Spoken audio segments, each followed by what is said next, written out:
everyone. Hello. Uh-oh. I open the show the exact same way each time. I say, hey, everyone. Hi. Hello. And this time I decided there was no need to say hi. You know, we've known each other a long time. Today I felt like it was more of a hey, everyone. Hello kind of day. And that's how I still feel. Goodbye. Hi. You're not needed here. Anyway, hello. Hi. Welcome to the show. We're going to bring in my guest in a moment. She and I are already fast friends. But first, I must chat with producer Tony Thaxton, find out how he's doing. He's sitting in a different room of his house or a different corner of the same room of his house, and it's throwing me off. Hello. How's it going? Hello. It's going okay. Yeah, I'm in a different room. I didn't quite have to do this yet, but I have a friend coming to stay here, and he's going to be here for a few weeks. So I'm probably going to be in this room a lot for the next several shows. Just because I don't want to be sitting out in my living room if he's hanging out here and doing the show out there. So, who is this friend? What is this room? I'm going to need more. This looks like your music room. It's actually my bedroom, but slash office. Even though I have a spare room. For some reason, I tried to work in there. I don't like working in that room. So yeah, this is that, and this is my friend Zach. He stayed here before, and I think I recorded in this room the last time he was here. I think so. Yeah. Musician friend of mine comes out here for musician work sometimes, and yeah, that's about it. Nothing that thrilling to report.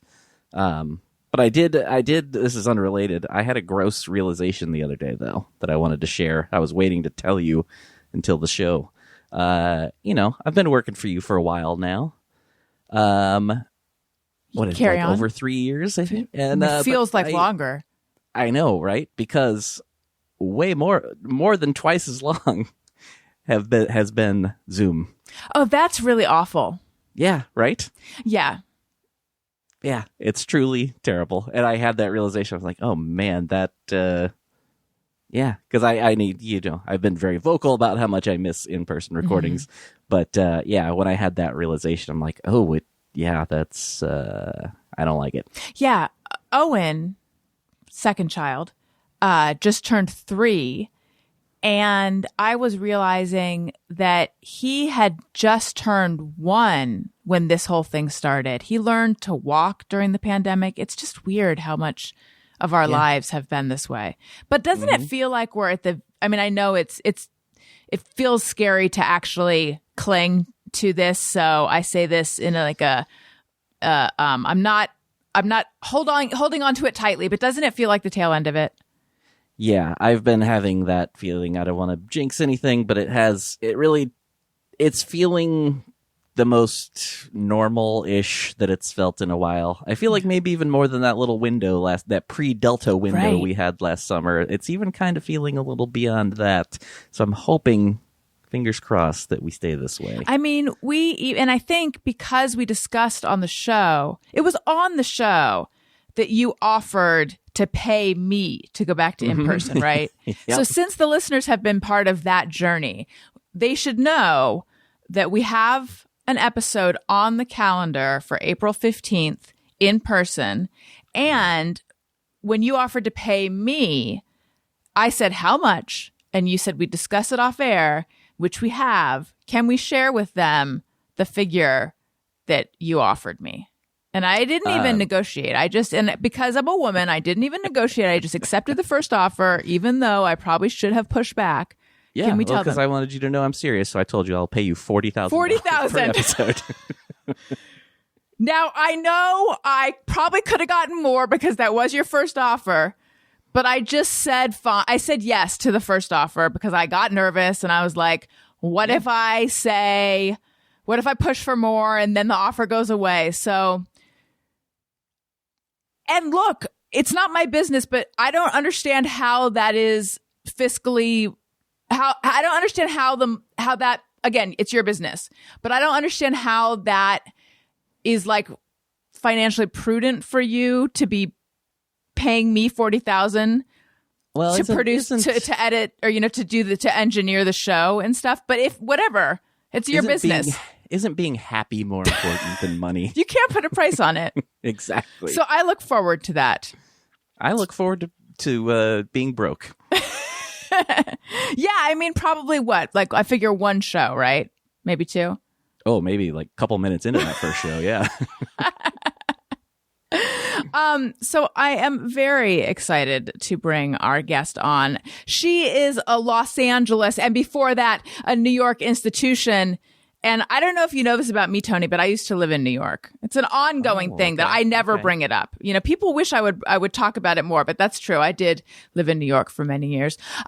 She not only is she an institution, but she created a show that is a Los Angeles institution called UnCabaret. And now she has released an audiobook featuring conversations with many luminaries, and it is called So You Need to Decide. And it is all about decision making, which is something that is right up my alley, because if you've listened to me for any amount of time, you know that I can really, really, really overthink a decision. Please put your hands together for Beth Lapides. Hello, welcome. Hi, hello, or hello, hi, or whichever direction you like it to go. It can be, hey, hello, hi. Hey, hello, hi. What do you think of Tony paying me $40,000 to do the show in person? It seems I feel good about it. Solid number. Okay. Good. Welcome. Welcome. Thank you. Thanks for having me. I'm thrilled to be here and be your new best friend. Me too. Yeah. So what is your decision? I mean, excuse me. I bet you didn't know that I was going to push you to make a decision so quickly. Yeah. No, what's your relationship with decision making is what I meant to say. I'm very decisive in general, but like most of us, I think I have decision exhaustion. It's a real thing. And many of us suffering from it. Partly we live, in a world, the devices have caused decision exhaustion, constantly deciding to scroll or not scroll, put it down, don't put it down, which app, the level of decisions is so accelerated because of the devices. And then, layer on top of that, the pandemic, which is to go out, for a while it was super clear. I think people, though it was so weird because we were super stressed out about, is it the end of the world? Mm-hmm. And, are we all going to die? I mean, that was bad. Yeah. It was bad. But then there was a certain relaxation to you're just home. Right. I know that a lot of people haven't been home enough in a long time, and there was a nesting and certain getting to know. And so, but then as soon as we left that and it was like, should I go out? Shouldn't I go out? Do I need a mask? Don't I need a mask? And it turned into all this gray area. So on top of all the other life decisions that we have to make, were these others. So like everyone, there's a certain exhaustion factor. I can be I can go both ways. I'm an overthinker for sure in every area. I like to think of myself as like a reformed know-it-all. I used to really know everything. And that was exhausting. And letting go of that and being willing to be like, I don't know. Like actually being willing to not know has helped me get out of ambivalence. Because there's sometimes when you have to the better I get at not knowing, the better my decision making gets. Because when you just go, I'm not sure yet, and I'm going to still collect information, you're not like constantly going, I know that it's this, no, it's that, it's this, no, it's that. And you're just like, I'm not sure yet. Mm-hmm. I'm still thinking about it. There's all these phrases that you can say that are like, maybe this is this. I'm not sure. I'm thinking about it, Anyway, I have been known to be overly decisive as well. But what made you decide to delve into the topic of decision making? Yeah. Yes. Partly it was, I was very attracted to the audiobook format. I really, I love writing, but I also love performing. It's sort of that balance of writing and the part of the conversations are sort of performative and, on stage conversations, recorded conversations, and then I knew I was going to get to write my story part, and then I knew that would also be performed. And so it was a balance of my writer, getting to write and getting to perform. Stand up is that, but UnCab is so sort of, I'm always writing new sets. So every time I'm hosting it, it's I'm always in the now. And so I was really wanting something that was a little more reflective and could go back and I could really sort of fine tune. And this was this new form. And I'm also very attracted to new. Is it new? Is it a new form? Well, I guess I'll try it. I think, on an internet, website, right. I did a radio show when there was first like live streaming. I'm always like I want to try it. Mm-hmm. And, so I was looking for what would be good conversations. And I also really wanted to dive into myself. And it was 2019 and the election was in the offing, and it's always like decision 2020, decision 20. Yeah. That word decision was really out there. And I found myself just really pulled towards the word, and I thought it would make I thought people there would be a lot of stories. I mean, one thing about doing UnCabaret all these years, as you know, it's, a story, it's not a storytelling show, but it's a comedy show that has a ton of stories in it. So I've sort of gotten a sense of, over these years, what kinds of things people have good stories on. Mm-hmm. And I just knew decision-making there would be, I divided the book into chapters and there was, family and love and spirituality, moving, quitting and work. And I just knew in all these areas, people will have made decisions that were stories. Mm-hmm. And so that, yeah. And then, so how did you actually go about, like, did you talk with the contributors ahead of time about their stories, or did you sit down with them and interview them and then sort of decide who was and how you were going to put it together? I didn't talk to people ahead of time. Most people I knew, and if not, I think there was only a couple of people I hadn't met before. Mm-hmm. I researched a little bit. I didn't talk to them before because it wasn't live. I mean, we were recording. You record long and you edit. You know what I mean? It wasn't like the book isn't formatted with like, a chapter on, Bob Odenkirk, a chapter on Baron Vaughn, a chapter, it's because it's subject matter. I knew we were going to cut and paste and quilt. I like to think of it as a quilt mm-hmm. it together. So, we didn't have to, I let them know it's a book about decision making. Here's the chapters. Why didn't you give it a little thought before we talk? Uh-huh. And then I don't want to spoil it. I mean, I think I wanted the freshness of conversations that were happening in the moment. I wanted to be hearing it fresh so I would have questions that were, I didn't want people to work it out too much because mm-hmm. People know their best stories in their heart, mm-hmm. So it's not like, I didn't want to overly work it out. Yeah. Oh, that's okay. So this is a tangent, but now talking like host to host, yes. Something that happens to me, and I've run this by other interviewers to find out if it ever happens to them, and no one else. And I always expect they'll be like, oh yes, and here's what I do when that happens. But I've never run into anyone where it's happened to them. But if I'm interviewing someone, who has written a book and, mm-hmm. And I've read the entire thing cover, because I always try to read someone's book ahead of time. But if they've written a memoir and I've read it cover to cover, like the night before, I often find the next day when I'm sitting with them, I get stymied because any question I can think to ask, I already know the answer to. And I don't want them to be like, yeah, that was on page 242 or whatever, But then I have to remind myself, but the audience doesn't know any of that detail. And I'm in this weird space where I don't know how to negotiate that.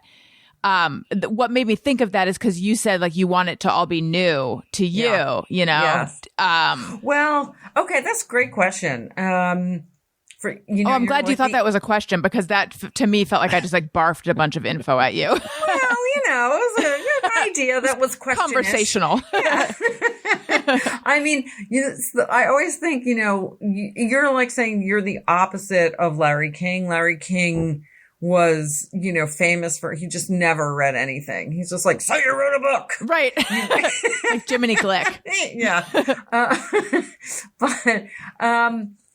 I sometimes, I think you can be over prepared for a conversation. And, it's like, well, I was researching it and I saw that like when you were 5, and then the person will be like, I know this happens to me too. People will be like, I read this thing about you. Mm-hmm. And, when you went to elementary school, it's like, I don't remember saying that. Right. I don't even know what you're talking about. And so sometimes, you can always say, well, what was the process of writing? You can always go to what you just did with me. Like, what was the process? Because the process isn't in the product. And that's what we get to do in these conversations that are sort of, peeks behind the scenes.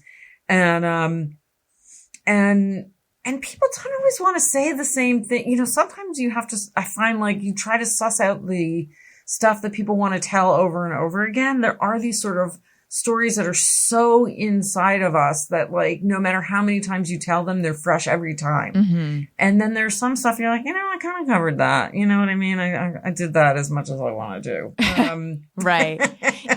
In the audiobook, you talk a bit about how you get asked all the time about developing UnCabaret. And by the way, in your intro, I forgot to mention that you are referred to as like the godmother of alternative comedy. Yeah. Which is, that's quite yes. I mean, congratulations. That's amazing. It's fun to be a godmother. It's almost like being supernatural, right? I mean, you are credited kind of with like creating alternative comedy. So kudos. That's awesome. But you're asked to tell that story all the time. Yes. But that you do enjoy telling that story. Yes. Which is good for me because I am going to ask you to tell that story. If you actually enjoy telling it. I do, because it's like there aren't that many giant light bulb moments in your life.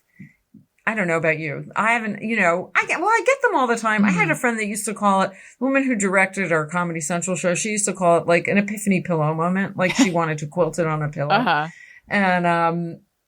And what I learned in this book is what I came to sort of was I have this one light bulb moment that I tell that I will share with you and, you and all your best friends. But then what I really understood about the decision-making process, we're familiar with Malcolm Gladwell's, it's the moment, you saw this one blink moment. But there's this whole, time period. Is it a year? Is it your whole life before that moment that I think of as the stare? You stare and you stare and you stare and you stare. And so, okay, fine. You finally blink. It seems instantaneous, but you've taken in all this information beforehand. Mm-hmm. So I often will tell the story of, being at the Women's Building, which was a small art space in downtown Los Angeles where Judy Chicago famously did the dinner party. And I was getting ready to go on tour. It was a show that I've been doing and I was kind of retooling it. And it was one of those nights where the audience just thought it was a little funnier than it was. It was just like, you don't want to say it's anyway, of course, they think it's funnier. You make it funnier. It's that's a great thing. I'm not, but then afterwards I was like, when was the last time you laughed? Cause it's not quite as funny as you thought it was. Like, oh, we don't laugh. We're women and we're artists and we're lesbians. And if we go to comedy clubs, they make fun of us. Mm. And that was the light bulb moment. I was like, oh, when I get back from tour, I'm going to make you a show. It's going to be unhomophobic, unxenophobic, unmisogynist. It'll be UnCabaret. And I really don't know where it came from, that particular, way of saying it. Mm-hmm. And I'm not a cabaret girl. I didn't work in cabarets. I worked in nightclubs. I worked in theaters. I worked in performance art spaces. I mean, maybe I did a cabaret, but it's not like I'd been going around cabarets and it wasn't like part of my lingo or anything. Uh-huh. And, but there it came. And then I I went with it. But then when I look back, it's like I had been, you trace it back and it's like what had been happening to put me in that moment where I would say that. I mean, I was so frustrated as a comedian in Los Angeles and it had kind of come to a head at the Comedy Store. I was following Andrew Dice Clay one night and just, he's doing his usual, misogynistic, thing. And I'm standing there hating him and hating the audience for laughing at him and hating myself for hating the audience. And I just froze. I mean, I'm just not somebody, you see all these comedians, they're so good with hate. They know just what to do with it. They get onto a hate rant and they're just like hilarious. I'm not that girl. And it makes me so uncomfortable and I froze. Now I think I'm just, so many years later in my performance skills, I obviously would be more able. But at that time I was still a little, young and I didn't know what to do. And I just thought there's got to be a better way. That sentence started running through my head like just one, one of those red lettered things, it's got to be a better way. It's got to be a better way. It's got to be a better way. And that was that. And then I started thinking about what would that better way be? And why doesn't somebody, from there, we're sort of like, why doesn't somebody do something about this? And then there was another night at another club, and it just had been just one of those wretched nights. And I was dragging myself home thinking, why does it have to be this way? It shouldn't be this way. And I remembered that when I was 5, I was in the hospital with a blood disease, and I felt fine and I was mobile anyway, but it was a blood disease. And I'm sitting in the hallway one day and I was looking at the kids playing in, the room, and they were playing doctor. And Allison, I just thought, why can't we play something else? I mean, we're in the hospital. Why can't we play house or astronaut or anything, really, school? And I realized at that moment, like I hadn't suggested another game. Mm-hmm. So I was like, oh, well, you were 5 and you were 6, so no blame. But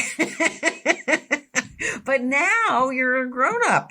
And like, if you don't like the way it is, probably you're going to have to change it. Mm-hmm. So, but then I still didn't know what it was. So I had all that in me and tons of other stuff. And when, this women's building thing happened. So that was the beginning. I think of that as sort of the insemination and then blah, blah, blah. And what year was that you became frustrated? That was like the late 80s. Okay. And were there other comedians that were also at the store, the Improv or whatever, like the hot spots were in like traditional comedy in LA at that point that you saw also being frustrated? Everybody was frustrated because it was all like tight tens. I mean, I don't know everybody. That's that's not true. But there were certainly others, and there were, so it was easy to book because, it was like, oh, it's a different space. You don't have to be in a comedy club. But that even was just like, I didn't know what it was. It was just different. And then when that run ended and we went to a space called Highways Performance Space, and it was just me and Taylor Negron and Judy Toll for a late night Saturday night run there. And that really started to form what UnCabaret was going to be. A combination of confession. Judy was so great at confession. You would have loved her. You two would have really gotten along. She was so confessional. She really was everybody's best friend. I mean, every single person, when she died, there were thousands of people at her funeral, and everyone was like, Judy was my best friend. I mean, we were best friends. I mean, really, like everyone thought they were her best friend. And then Taylor was so sort of dada and very gray area in a lot of his life. Anyway, there were big ideas. There was storytelling. There was confession. There was sort of poeticness. There was politics. And it really started to form what it was going to be. And then I ended that to do my campaign to make First Lady an elected position. Whole other conversation.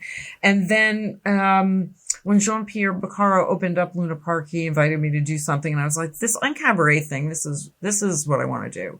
So when we really landed at Luna Park, and it was me and Judy and Taylor to start with, and I started bringing in other people, there was a huge frustration in the comedy clubs of, something like Dana Gould. I mean, who's just got so much material and is so prolific, and, is getting these spots to do. Anyway, so yeah, all sorts of people. And then Judy had been really doing the groundlings. And so she started, introducing me to a bunch of people who weren't really stand-ups anyway, but were funny and had stories. And that was like Julia Sweeney and Tim Bagley, Kathy Griffin. There's Mike McDonald. We're all groundlings. There's a couple of others too, I think. And Janine and then came in and she knew Bob and David and blah, blah, blah. And it just sort of formed organically then. But then my instruction to people was, do the material that your head is going to explode if you don't do this material, because everybody was doing these things in clubs that was like trying to get their late night set, which would get their holding deal so they could get their sitcom. Everything was a fucking showcase for something else. And it just drove me, from New York. I was like, this is crazy. But then of course I was like, everybody kept getting deals. And I was like, why aren't I getting a deal? Well, because you think it's crazy. That's why. I very much relate to that thing of like, why am I not getting this thing that I also clearly like have very mixed feelings about that I'm not in touch with? That is like only in the last, I feel like few months has that realization about certain things come to the surface. But anyway, that's a lot of growth. Then you got a growth spurt. Thank you. So UnCabaret began to take the form of people doing material, and the requirement was that it's new material, right? But you would be in the back and you would interrupt them and ask questions. Yes, and that, that's how it reads. But really, what happened is, so I'm saying, do the material, your head's going to explode, and meanwhile, trying to get an audience, because I would tell people about it and they'd go, stand up. I hate stand up. It's so horrible. And I go, no, it's not that kind of stand up. So slowly, we were starting to get people to come, and then actually people would love it and they'd bring their friends the next week. It was every Sunday.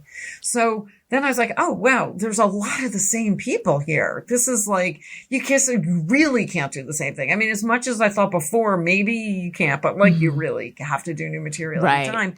I definitely did. And then, most people weren't on every week, but still, I wanted it to have that feeling of freshness. And that was the idea because it's people coming each week. Partly because it's people coming each week, but partly because once you start doing it because it's funny, it's almost like you're just trotting it out. I wanted it to have a different sense of almost journal. I wanted it to have that sense of tracking the now. Yeah. From the beginning, I always was like, now, what is this thing where this moment? That's the beauty of stand up to me, is that you're so present in it. That's the beautiful part of the medium. And once you take that part out, then it's like, why do you even need the audience? Just tape it and show it to me on, you know what I mean? So I wanted it to be fresh. And that didn't necessarily mean you can't say anything a second time, but it did mean, that, I'm so sorry. That's okay. But it did mean don't do it just to be funny. Sometimes you have to say something again as a setup. And that is just all that, the repetition there was. So the back mic happened because when people were saying new stuff, I remember like once Julia Sweeney was telling something and offhandedly said, when I was 10 and the house burned down, and then just went, on to something else. I was like, whoa. So really I was just sort of filling in for the audience. I see. So it wasn't the Benson interruption. Famously, when he pitched that, they were like, isn't that Beth Lapides' show? But it was not I mean, I think it's sometimes read that way, but it was always me trying to help the audience, fill in the blanks of something that was left out of a story. Because if the audience doesn't understand, if an audience has a question, they can't listen. That's what happens. Can't listen if you're uncertain. Right. That makes sense. And if only somebody could have asked me questions. I would always encourage people, get on the back mic for me. I need somebody. I could have sat 12 feet behind you. You could have. You could have been my wingman. Okay, so you turned down Oprah at one point? That is true. God, okay, nobody has asked me that. That's good. I was running for First Lady. You started out as a joke when I did have an act. I was like, I'm running for First Lady. And then there was a follow-up idea which is a real idea. She works really hard, so we should pay her. But if we're going to pay her, we should get to pick her. Mm-hmm. Let's pick her. Let's pay her. And the White House is big. And then I thought it would free the president to be a woman if we didn't have to have, a first man. And it would also free the president to be able to be single, which I think we're losing out on a huge, with this sort of, we have such a leaning towards married politicians. Right. And partly it's because it's a 2-person job. And if we could have an elected, there's a lot, she does a lot. Yeah. Or he will when it's, and then I was like, yes, a man could run and probably win and then they'll have everything. And I had a lot of jokes, Right. When I was in the White House and thing, but it was really grounded in this, sexual gendered politics idea. Mm-hmm. And, oh my God, Oprah was desperate to get me on. And it was so stupid. I mean, also Oprah wasn't yet like what she really became. Oh, so when was this that you were campaigning? This was 92. Oh, yeah. My God, ahead of the time. You're so old. No, that's not what I was saying. I was just thinking you were so like ahead of the time. Yes, I was. And my little complaint to myself is, can't you just get in your time? Why do you always have to be ahead of your time? Yeah. And even this project, I thought I'm going to write a book, and I had a book agent. And then the book agent was like, I think I could sell you in an audiobook format. I was like, that sounds like ahead of my time again, though. But right. What are you going to do? Yeah. So this was 92, and actually. And it was very exciting. And I should have said yes, obviously. I had a show that night. I was doing it as a 1-person show, which was a faulty idea. It really was a media campaign. Uh-huh. And I was in People, and I did all sorts of media stuff. I went to the convention, and that was the most fun part of it. But because I do shows, I was like, I need to turn it into a show. Yeah. And I had a show that night, and how was I going to, anyway, whatever. So it was her talk show that you turned down? It was her talk show, yeah. Or whatever. Because to you, was it like, this is just another media appearance and it's not going to be a big deal? No, I don't know. I didn't have TV. It wasn't as big as it is now. Right. I just want to keep saying that. Yeah. But I still would have done Oprah. Right. And I think there was going to be some other political comedian who I didn't like on. That's just me being judgy and stupid. Really, and also just married to the theater, the idea of theater. Like, I have a show that night. I mean, how can I? Yeah. The idea that you would cancel a show. I mean, obviously now it was me being very old, just very. But it's like people had tickets. It makes sense. Yeah. You can't disappoint them. Yeah, but it was very, like, people all the time cancel theater stuff for film and TV. Mm-hmm. I mean, that's just very understood. Like, film or TV, honey, you cancel the show. So, I don't know. I just didn't. But really what was kind of interesting was that when the First Lady campaign ended and I wanted to do UnCabaret again, it was really the right time, because not only then was it my need and the performer's need, but the whole world shifted with that Clinton election. It very much shifted because much of the comedy world at that moment was very us and them. You would go to the clubs and almost all the comedians are liberal, right? So it was just like the man, it was them, we were all mad at them, them. And then suddenly, like, we were them. And then what do? Then suddenly you're performing your comedy, your material. Suddenly now it has to be self-reflective and, inner looking. And what's wrong? I mean, you're the man. So what's up with you? And I remember there were a lot of people would say, like, well, it's kind of like therapy. And I just kept being like, I know. How's that bad? I mean, it was like one of those criticisms that you're like, it is? That's so great.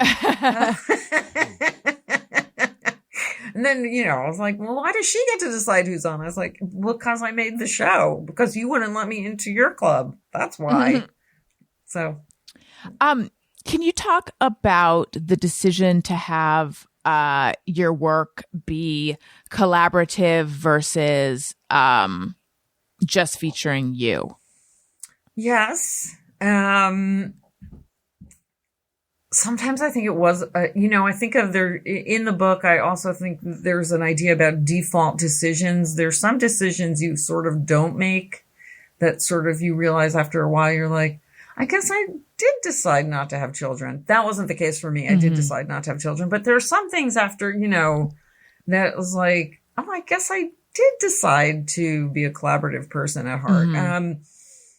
I always kept doing some things that were not collaborative, one person shows or books or this or that, some acting, which is collaborative. Perhaps it had to do with my loneliness, existential loneliness. I mean, not that I was alone, but I just love the feeling of community. I mean, I'm drawn to the idea of community. That's a word that excites me. And I'm drawn to connection. I just love that. And I do think that there is something so exciting about the whole that's greater than the sum of its parts. That sentence, gets me off. I mean, if I hear that sentence, I'm like, oh, now you're talking about language. And that's really alternative comedy. I think, I think that is a ribbon that runs through it versus traditional comedy. I think that is one of the things. So many things are different, but I mean, I never wanted it to be a showcase. I always wanted it to, first of all, though, I also wanted the individuals to shine.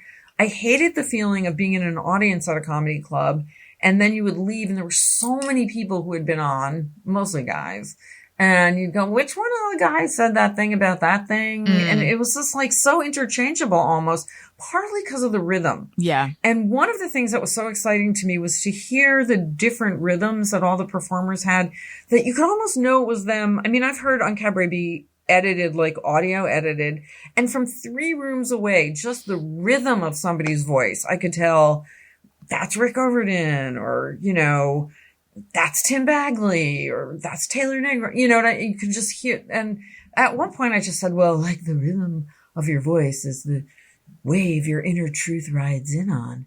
And it was one of the things you say, and then I'm like, whoa, I think that's so true. And sometimes just the way people would talk was so exciting. Patton Oswalt, just the way Patton Oswalt expressed his Patton Oswaldness. And so I wanted every night to, again, be this kind of quilt, that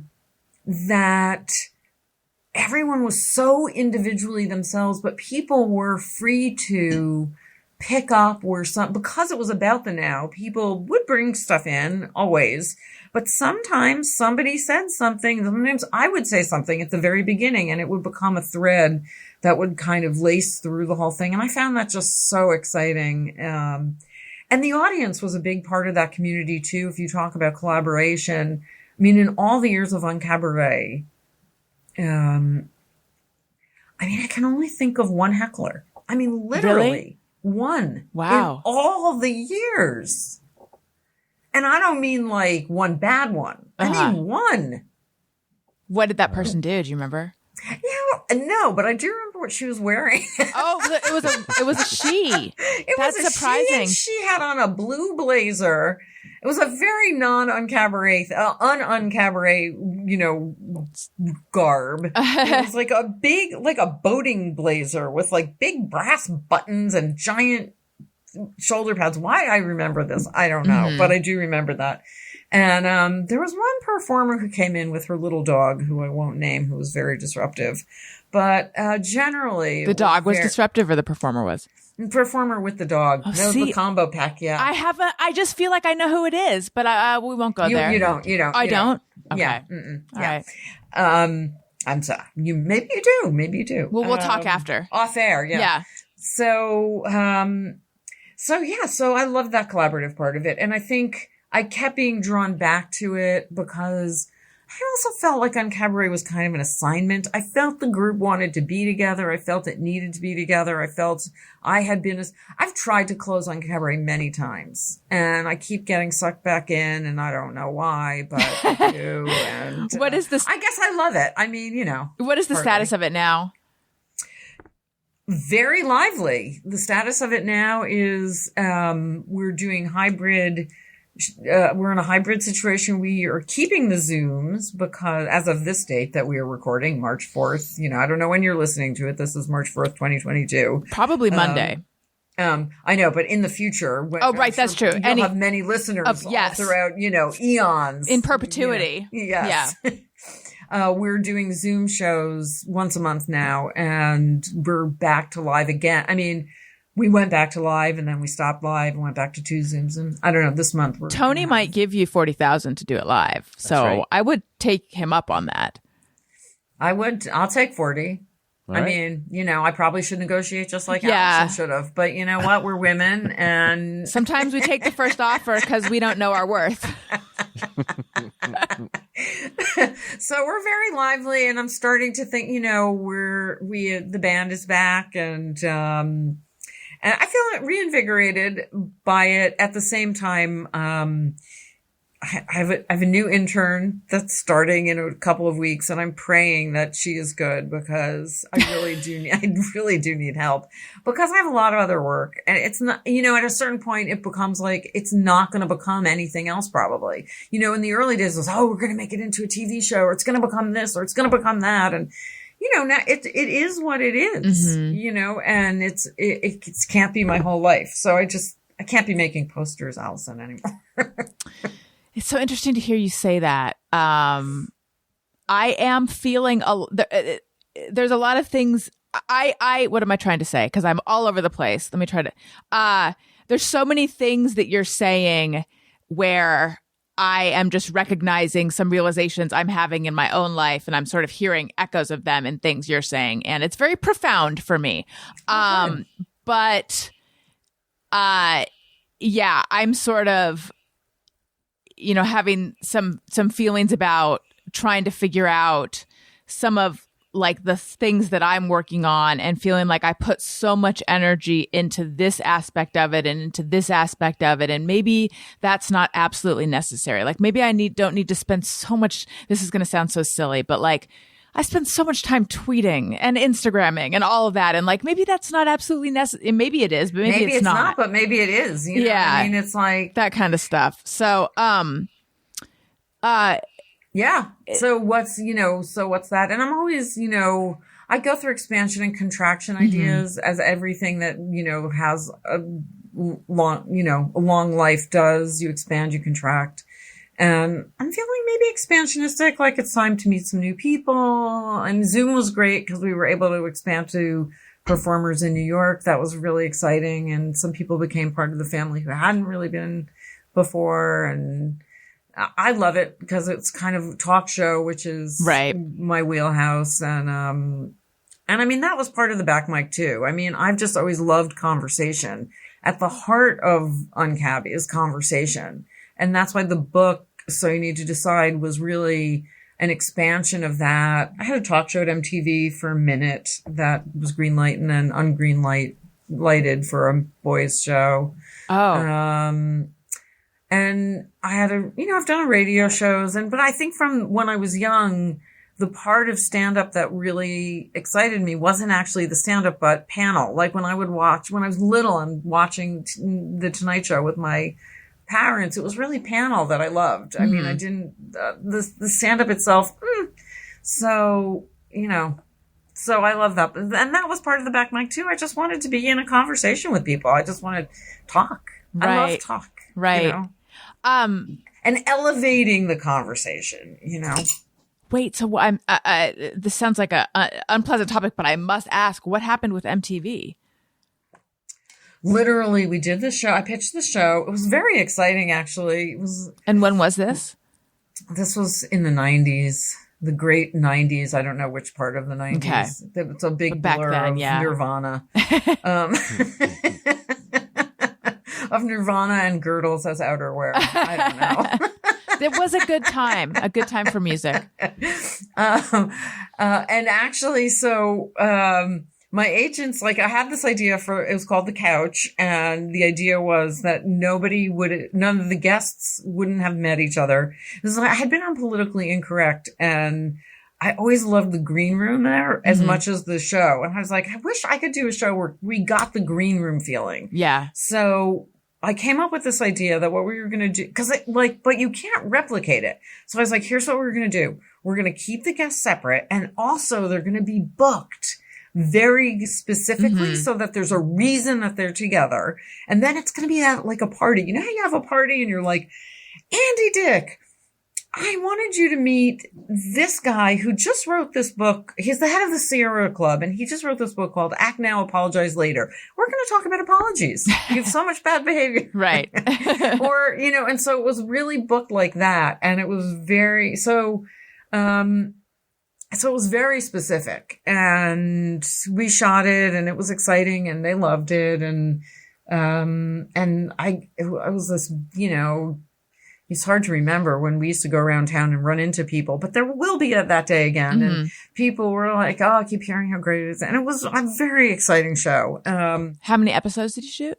We did one. It was greenlit. We did a pilot. Yeah. And then it was greenlit. And then, before we went back into production, and before it was fully like, right. But it had been in Variety. Like it was happening. It wasn't like I wasn't dreaming it. And then I got a call on a late Friday afternoon from my agent, and you could just hear, and it's just like, oh God. And then it was like not happening. And then suddenly the Tom Green show was happening. This hurts my heart. How did you take that? Badly, very, very badly. It was a dream. It wasn't just a job. It was like a big dream. And, I remember just playing I don't know if I've ever played the Rolling Stones before or since. For some reason, we have the Rolling Stones, and I just put Let It Bleed on, like, in repeat play at, like, my poor neighbor's volume. And I would remember getting very hungry, like 4 hours later. I probably drank.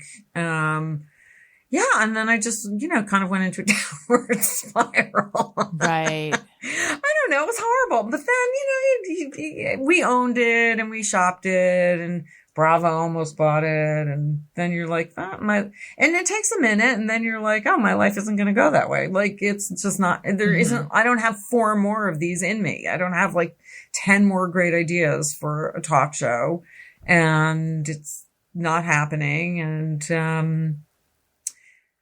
I sort of pulled myself out of it by making a 1-person show called Party Pants, the Beth Lapides experience.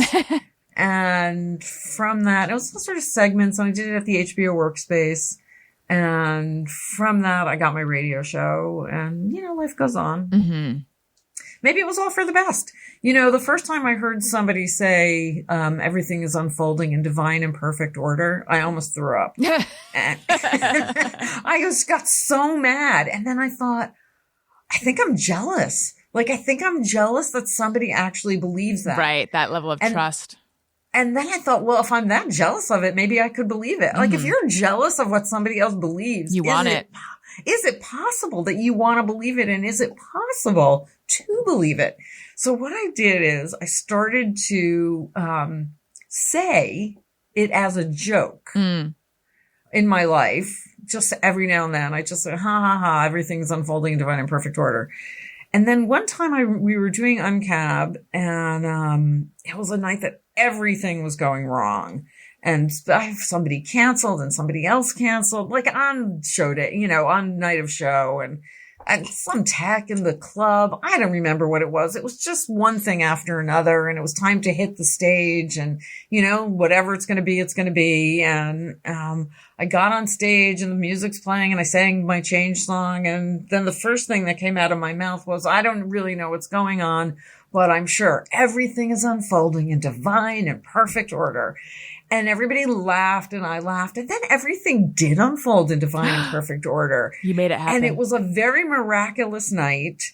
And I started to think, like, ugh. And then I start, all those times in your life when you look at the story for a long enough time and you start to think, oh, that sort of seems like that was meant to be. Everything that sort of is hard, you start to see as a challenge. And, ended up going to, my partner is a musician and he had a gig for a while at a Science of Mind church, and we were going to that, and I would go with him because I'm interested and I love him. And then,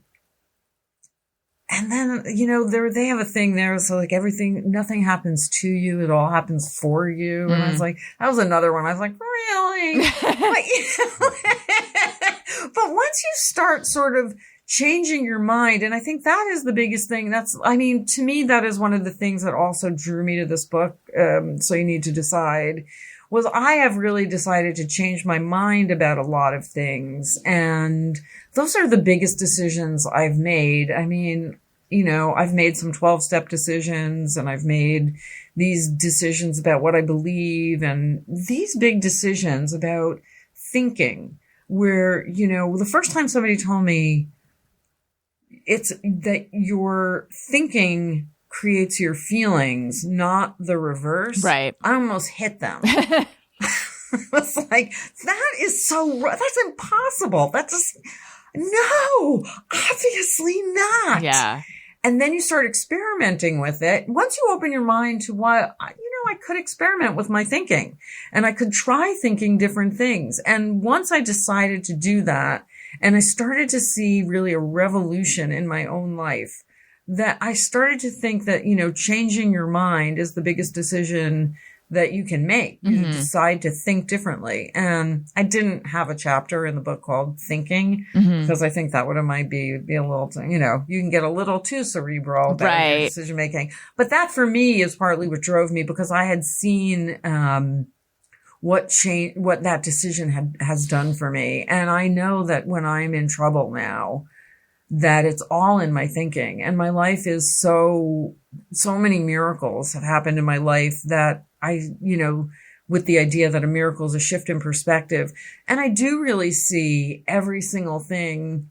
And I talk about in the book, this idea of regrets or not having regrets, and how people always say, like, ask celebrities, like, well, do you have any regrets? And everybody's like, I don't have any regrets. Everything that happened for a reason. Everything's, and I'm like, sure. Well, if you've gotten to the place where people are asking you if you have regrets, of course, right. Everything has happened for a reason to get you to this fabulous place. Right. But you can create, and then I remember seeing Bette Midler on The Tonight Show once, and she was like, any regrets? And she was like, I regret everything. I regret every single thing that's ever happened. It was hilarious. The whole audience breathed a sigh of relief. But you can do that for yourself. I mean, you can create a life, because it's the thing that you create is your experience.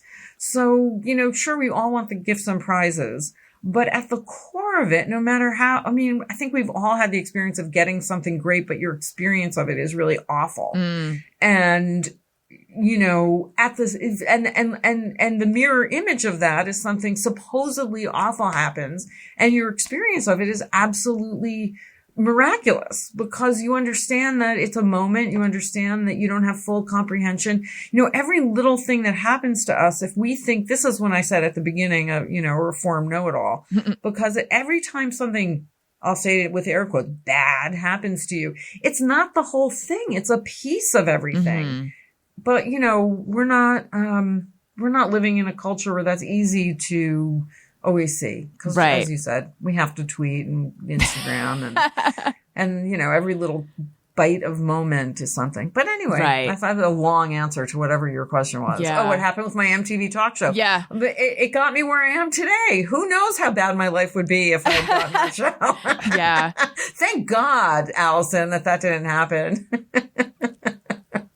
I had an epiphany, or what felt like a bit of an epiphany the other night, which I will share, which is I was lying in bed, and all of a sudden I was thinking about the sort of different, like, big kind of pivotal things that have happened in my life. And that when they, career thing, like, mostly career things, and when I moved to New York, I was a writer at the time. And when I moved to New York, I was freelance. And I remember I would like look on Media Bistro and I would see these various media jobs and I would, and they weren't right for me. It was like, I was a writer, but it would be like copy editing, but I'm like, I can do that, and I would apply for them. Yeah. And I was always trying to go for these jobs that weren't really perfect. They just were like, I was trying to squeeze myself in. I was trying to convince someone that, and then this, music writer position, and I had written about music. I was always writing about music and features is always what I had done. And this position at Time Out New York opened up, which was like exactly what I had done before. And I was like, oh, that's, I can totally do that. And I interviewed for it and was, they interviewed like everyone in town. So I interviewed for it and then they interviewed like everyone else and then they offered me the job. And I actually was a little bit insulted that they interviewed me and still felt the need to interview everyone else. But someone else was like, you should be flattered. Do you realize how many people they interviewed? And I was like, but that doesn't feel flattering. But anyway, that's not the point of the story. The point of the story was, when I was thinking about it, I was thinking, that job was right for me. And it came, even though I had to put myself out there to get it, it really wasn't hard to get it once I interviewed for it. And then my job on the Adam Carolla show, I just knew that I would be good in that position. And I auditioned and then it was offered to me. And then with my husband, when we fell in love, it was unlike every other relationship I'd had. It was just very obvious that we were right for each other. It was very easy. And I spend some time, these days I feel like I'm sort of I do all this hand wringing of I got to figure out what's my next move? What's my next thing? And I got to will it into existence and I need to figure it out. And I just had the epiphany I had was that's not really how life works. You don't really figure things out. When something is right, it's sort of undeniably right. And yes, I do think I do think this hand wringing and figuring it out, there's a purpose to all that in that it sort of gets you on the right path of maybe thinking or being open or whatever. But things aren't really generated from intense scrutiny. It's more there's, it's a two-way street. Things find you and that it's right because there's an effortlessness to it, I think. And that sort of made me feel a little bit, I found that liberating, that I don't have to figure it all out. Well, anytime you feel liberated, you hit the vein of gold. Yeah, totally. Well, if I sort of think of it as but you do have to you also do have to stay active in it because you're sort of, so I like to think of it sometimes, I think love the question. If you need to do something else, but you don't know what it is, rather than figuring it out, it's just I wonder what's next. Right. Just be in wonder, which is actually healthy, and you're open, but not open to everything. And, you're looking and you're available. You continue to make yourself available in a certain energetic way. I'm available for the new thing. Right. I'm wondering what it is. And I'm going to try this. This might be it. Well, I wonder if this is it. What about this thing over here? I mean, there's nothing wrong. I mean, it's all an experiment. I mean, yeah, it's all an experiment. I mean, we're here to experience an experiment and, and through that to kind of, I don't know what we're here for, to experience life and be life and, have our, but you want to always be learning. So you can't always exactly know what the next thing is because it's something a little new, usually. You know what is a new thing that I think you should experience? And I don't know, Beth, you might not be aware that you're in the presence of the queen of segues. I mean, now you're probably well aware of it. But Tony, I had told you to let her know ahead of time that I was the queen of segues. I think you forgot. Oh, yeah. Boy. I just picked that up. Yeah, I mean, I never assume I have to tell anyone because it's pretty obvious. I know, but you're right. Okay. So anyway, look, you guys, everyone knows about the Ring video doorbell, but did you know that Ring makes an award-winning alarm? You probably, I feel like maybe you do, because we have the Ring alarm, and I've talked extensively on past shows about how when we moved into this house, my husband wanted to get an alarm system, and I did not really want to go through the whole thing of like subscribing to one of those services where the people come out and they set it up. And I felt like that is going to be a whole thing. And then I found out that Ring, and I was very familiar with Ring because we had the Ring video doorbell, and I can't imagine life without the Ring video doorbell. I didn't realize they had an alarm at the time. So then I found out they do. And I was like, well, I love Ring. Let's get the Ring alarm. And we got it and we loved it. And I love that you can install it yourself and then you feel super protected with it. And it's great. Well, now they have come out with something more, and it is the Ring Alarm Pro.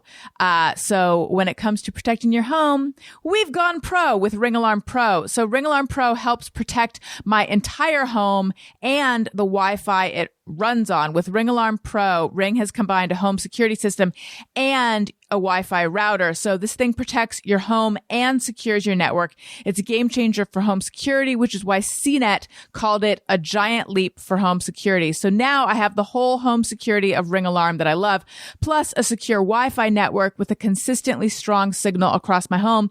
And I don't know how you guys are, but so when we moved into this house, Daniel's dream was to have a full smart home with like everything on the network and blah, blah, blah. And I love Daniel and I love this home. I did not share the desire to have everything, like operatable from the phone. Although I will admit it is pretty nice to be able to like adjust everything just from, an app. But yeah, so we need our Wi-Fi protected. And it's pretty great. And we are going to be going on vacation. I'm not going to tell you when, and I'm not going to tell you where, because I don't trust any of you. I'm just kidding. I trust all of you. But yeah, we're heading out of town sometime in the next year. And I feel extra secure knowing that we have the Ring Alarm Pro protecting our entire home, and protecting our Wi-Fi, and knowing that, we can, check in on it while we're gone. And knowing that with the Ring Protect Pro subscription, we'll get professional monitoring for ultimate peace of mind. There's no long-term commitments. And if anything happens, professional monitoring will call us and we can request emergency services. And best of all, Ring Protect Pro is an amazing deal. It's true. Ring has an award-winning alarm. And to protect my home, I've gone pro with Ring Alarm Pro. To learn more, go to ring.com/best friend. That's ring.com/best friend. I also want to tell you guys about Switchcraft. Switchcraft is a super fun match 3 game that you can play right on your smartphone. Now you might be thinking match 3 game. I've played those, and yes, you probably have, but this one is an entirely new take on a match 3 game, because the writers of Switchcraft are super crafty, super clever, creative writer people who I think have a background in TV. And so they've created a whole engrossing world that involves witchcraft. Get it? Switchcraft, witchcraft, wizards. There's a whole storyline there. So you become engrossed in the story. And then to go from like one level to the next, there's these really clever match 3 games. So it's more than just a puzzle. Can you tell I do not do much gaming, if you will, but I do love this game. So Switchcraft is a brand new take on match 3 games. As you play, you unlock pieces of a beautiful, magical, and gripping graphic novel. So in Switchcraft, you take on the role of a witch at Pendle Hill, the world's top academy of witchcraft. So whatever academy of witchcraft you were thinking of applying to, I hope you'll apply to Pendle Hill. It's the world's top academy. Play your way through hundreds of enchanting match 3 levels, revealing a dark and winding mystery story. And I did say winding. It all starts with the disappearance of your best friend. Now it's up to you to unravel the mystery of her disappearance using your magical match 3 skills. Along the way, you'll find unique characters, a gripping story, and even a little romance. The best part is that your choices in the game determine the outcome of the story. So you're in the driver's seat. Download Switchcraft for free and unlock the magical mystery. It's super fun. And you know me, I love fun, and I had fun playing it, and I will continue to have fun because I'm not at the end yet. Okay, and we are back. I think it is time to do some Just Me or Everyone. So this is a segment where we discuss, oftentimes we take listener suggestions of things. People tweet them to us and they wonder, is it just me or is it everyone who does this particular thing? But today we're going to find out if Beth has any Just Me or Everyone's.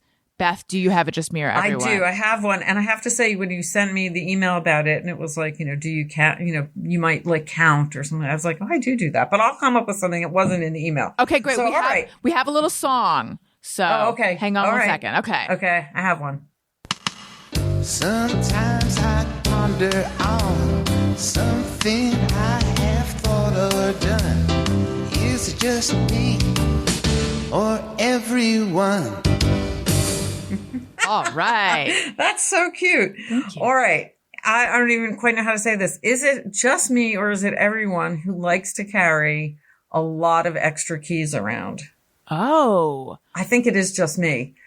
It's not just you. It's not? I don't. I like to carry the minimum number of keys, the maximum number of like everything else. But keys I find are so heavy that if I can get away with like 2 keys on my keychain, I will. But I know many people who have just a I have so many extra keys, and my best friend is like my other best friend besides you. Thank you. Is always like, it's not chic, it's not right, pare down.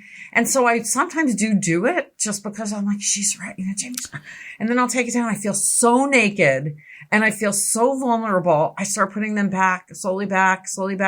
And also I have a little bit like, well, LA could be occupied at any time. And then if I don't have the New York keys and I've got to go to the airport and get to New York, then how am I going to get into the house in New York if and I have truly a giant mound of keys that I just keep out. It's like a sculpture of keys people have given me over the years. I always say, if you want to show me that you love me, just give me your key. Wait, who are we getting occupied by?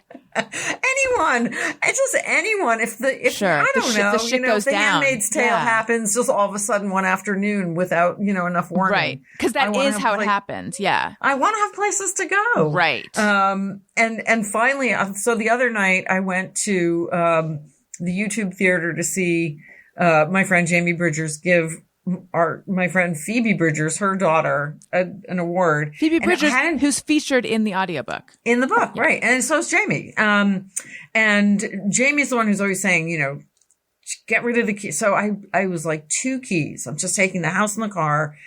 And when I got to the check-in, they were like, you can't bring mace into the venue. I was like, all right, the mace. That's part of the keychain. There's also the whistle. Yeah. The mace. So anyway, they took my mace. I have other mace though, if anybody's listening. Spare mace. Yeah. Mace. That's it. And I'm always looking for them. I mean, I really panic. Like, where are my keys? They're in your pocket. They're in your hand, but it doesn't feel like enough. I need the weight. It's like, you know what I think it is? I think it's a weighted blanket for keys. your car. Yeah. Yes. This makes sense. Yeah. You cannot. I don't know. Is that just me or is that everyone? It's not everyone. With some people. Yeah, it's some people. Have you seen Fun Home? Yes. There's that whole song about a ring of keys, which makes me. I don't remember that. Yeah, and it makes it sound like this is not what you're saying, but I think that it's like an iconic like lesbian thing is to carry a ring of keys. Jamie is always saying, I wasn't going to bring that up. She's always saying, Beth. Like you might be sending a signal with your keys. Yes. Tony. Yeah. Tony, how many, I don't think I've seen you with tons of keys. Not a lot of keys. There's definitely more than I need. I think I did realize recently there's one on my keychain that I literally don't know what it's for. Yeah. That's the worst because then you're so afraid of taking. That's even worse than any other one to take off. Yeah. Right. Because what if suddenly you remember it and you need it? Yeah. I don't know that I like carrying extra keys necessarily. Although I do What you were saying about the weight of them or something, it is kind of maybe like an OCD thing, because I will, like, if I'm on tour, I don't need my keys at all. Like, getting off and on a bus, there's usually like a code to get on the bus and stuff, but I will still carry my keys, mostly because I'm so used to it, but then also I'll put like my tour pass on my keys instead of wearing it somewhere else.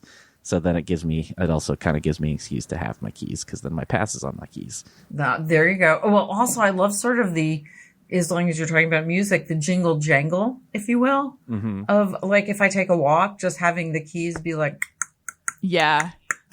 It's kind of like a rhythm section. Right. It's like you have a rhythm section with you at all times. It is really weird on the, once every 4-year family trip that we take, when I realize that, okay, so Daniel has his house keys, so I don't need to bring mine. But then I feel sort of naked without my house keys. And then I think, but what if something, and I can't imagine what circumstance would happen that would create me returning home separately from him and needing my keys. Something bad. Yeah, you don't want to think about what that would be. That's not like, oh, you got cast in a major motion picture and you need to return home. My God, why am I not prepared for that eventuality, though? That could happen. Oh, my God. Be prepared for having to come home for a great job opportunity. I used to, back when I was younger and more castable in things, I would travel with like my, HD makeup and super hydraulic bras and just my whole everything everywhere, just in case I needed to do a TV appearance because who knows. And now I'm like, I haven't put on that bra in a really long time. I don't know if I ever will again. Wow. Yeah. I want to hear more about that bra. I mean, it was just a Victoria's Secret padded underwire bra that, did more for my bosoms than my regular. Than your sports bra. Yes. Exactly. I sometimes, I enjoy wearing the full lingerie get up. I wear fishnets every day. You do? Mm-hmm, I have one right now. Oh my God. Look at that. YouTube.com/Allison Rosen. Now, are these, do they come up to your waist, or is this like a garter situation? No, they do come up to my waist. Okay. But they're seamed and, like back seam? Yeah. Who makes them? Capezio. Really? I used to, back when I played in a band, I used to always want fishnets with a back seam, and I couldn't find them. So I would wear back seam pantyhose and fishnets. I mean, if that is not a recipe for, that's a yeast infection is what that is. Well, these are Capezio, and they last they're very strong. I mean, they're really made for dancing, and I do feel, there's one little phrase that really helps me get through the day, which is dance with the chaos. I like that. And it does slightly remind me in the mess of it all, like, look, you think it's all supposed to make sense. You think it's supposed to be ordered. You're just dancing. Dance with the chaos, honey. Dance with your keys. So anyway. And then do you have a hey, go fuck yourself? I do. That was a little hard to decide on because let's face it, how do you not do Putin today? Right. And then there's all the, the legislations against, trans kids and outlawing contraception. But I thought, how do you choose between that? And I thought there's something that unites all this that I think I can do a hey, go fuck yourself on, which is the people who go through red lights knowingly. Yes. I think all those people all go through red lights on purpose because they don't think the red light is for them. And they don't care if they're going to kill someone in the intersection. There are people going in LA like 3 cars into a red light. Like, okay, it's not even cuspy. Okay, fine. It's the orange light turning into the red light. Fine. It's on a cusp. You get a pass. But the next car and then the next car, Allison, that third car that's going through a red light, because they don't think it's for them. And there's so many accidents, and it so makes me so mad. I'm the most, by the way, pussy driver. I'm going Same. too slow. I'm in the right, but I know this about myself, so I'm in the right-hand lane. I'm getting out of your way. I'm trying to keep to myself. I'm not slow poking in front of the fast lane. Don't you go through the red light. Go fuck yourself. Hey, go fuck yourself.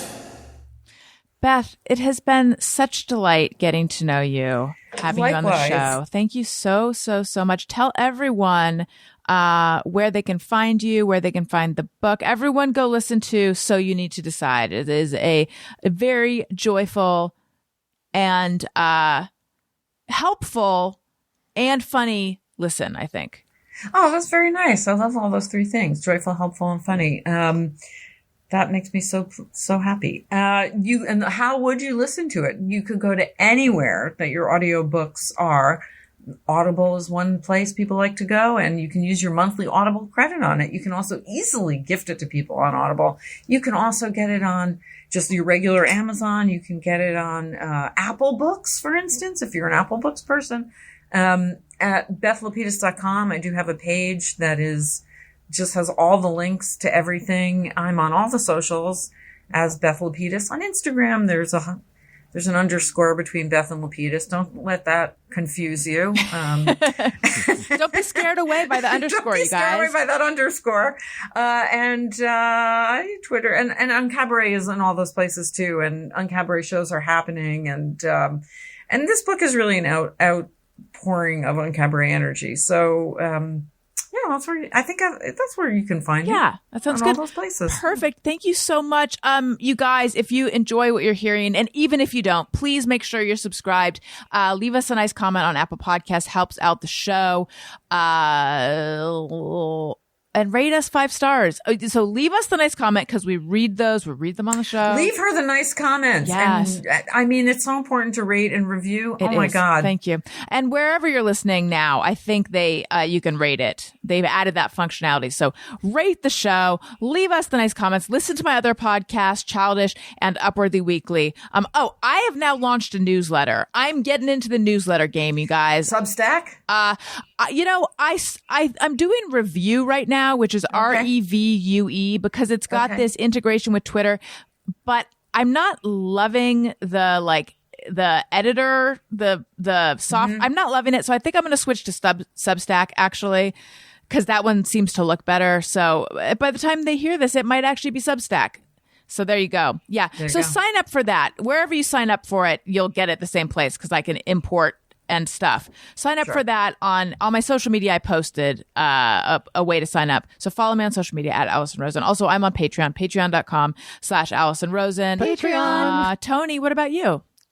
I am on Twitter and Instagram at Tony Thaxton. and my podcast Bizarre Albums every Tuesday. And yeah, that's it for this week. All right. Thank you. Wow. If I come on again, will you make one of those stings with my name? Beth Lapides.